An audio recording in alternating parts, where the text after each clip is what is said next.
Yes, yeah, that was the thing. I had actually, I haven't talked too much about colonics in this. I started, couldn't afford them. I was starting colonics once a week, and then I decided to back off of that with a little more regularity. But the colonic therapist I work with, it is, I'm working with it. I'm not going to get anybody in trouble. Not that the FDA is like monitoring this. Colonic therapists, it's illegal for them to like put like chlorophyll or coffee or any of that stuff into you. But let's just say if you get a good working relationship with your colonic therapist, it's just you and them there, so you know nobody's going to know. But that stuff is really good for you. With colonics, I was doing quite a bit of them. And watching Jay and Truth, they were really at it for a year or even longer. They were doing. Truth is still going at them weekly. Yeah, I'm sure weekly. Jay, with going to Tokyo now, has probably lost the regularity. Yeah. And with money being a little bit of an issue every single week, the guy I was going to is $100. Through getting into the Amazon products, one thing that I've really seen that is basically giving me a daily colonic, and the people that I've got on it, they're saying the same thing, which is Fiberzon from Amazon Herb Company, and I mean it just completely cleans me out, and it's not the kind of cleaning out that strips your colon.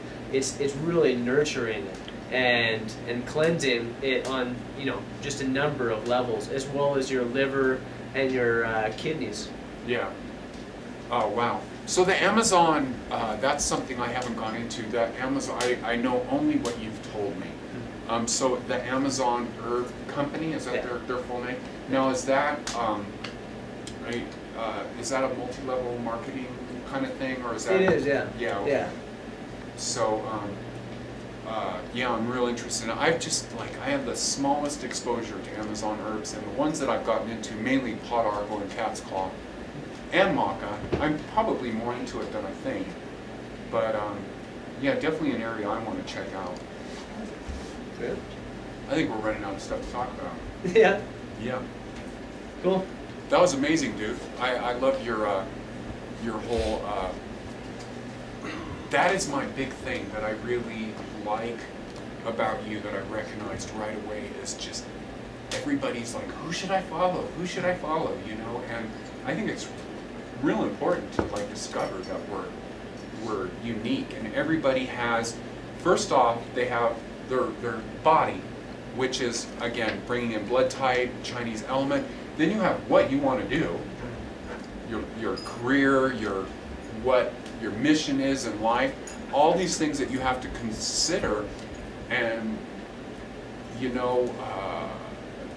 really got to find out for yourself, because there's nobody. I especially have a lot of weirdness in the raw food community, because I really don't relate with anybody. They all seem like a bunch of pretentious hippies, and it just really these sort of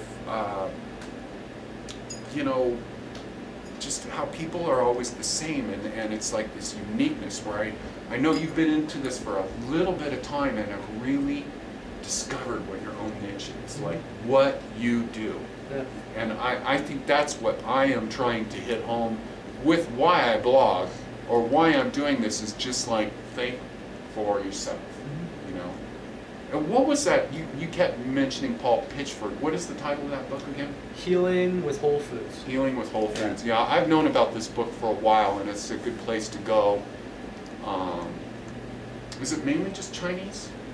Well, it's integrative. It's Chinese medicine. He breaks it down, so you get the knowledge to become your own doctor, to really feel out what your body needs. And then he throws in all the whole foods, so it's healing with whole foods, with that whole Chinese medicine theory. Which deals with the uniqueness, but then I've got to say, being Westerners, and especially being American Westerners, this is such a melting pot of different ethnic diversities, and some of us are on here being 8, 9, 10 generations in America. We don't even know where we come from, and I think this being aware of uniqueness and really doing your own discovery is, yeah, it's not emphasized enough. Yeah, I mean, you know, I can't agree with that more. You know, how, because I mean, I came in following David Wolf, and it was just that whole extreme approach coming in without transitioning, right? You know, without the knowledge of how to really transition into it, and a lot of people are doing that, and they're harming themselves. You know, so it's really, you know, it's kind of trial and error. You know, but it's really reading through the books that you know, seeing the people that you feel are doing it right, seeing what books they're reading, and where, you know, how they got to where they're at, and just studying those books and just and finding out where you're supposed to be.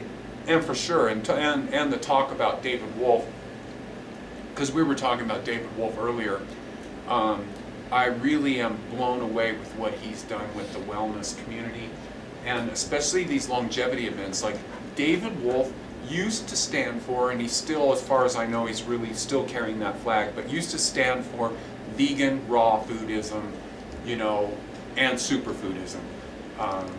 And now getting so many people in these longevity events that are very different from that, from people like Daniel Vitalis that are now eating raw meat, guys like Truth Calkins, which people, a lot of people just say, oh wow, that guy's just too much for me.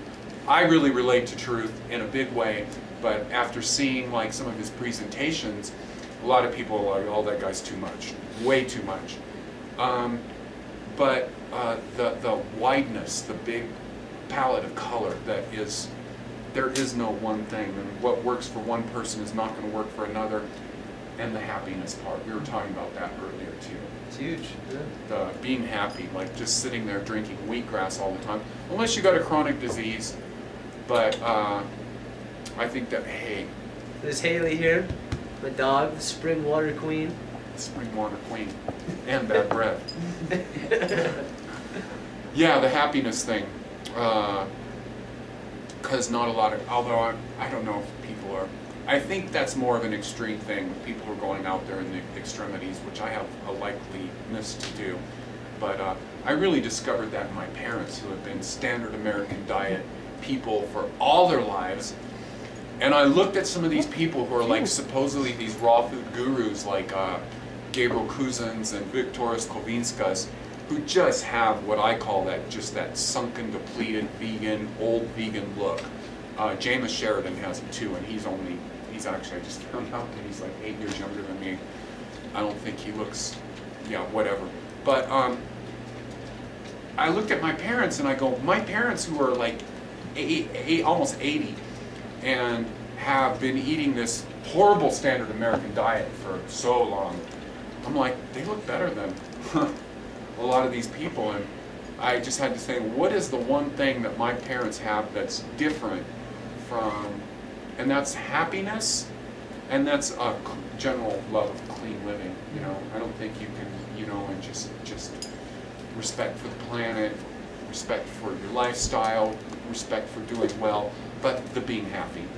My mom would say, I'm going to go down with chocolate in one hand and Diet Coke in the other, you know, and they have a long life to show for that. So that's probably a good place to end. Yeah, that's great. That was, how long was that? That was quite a bit. Yeah. Done?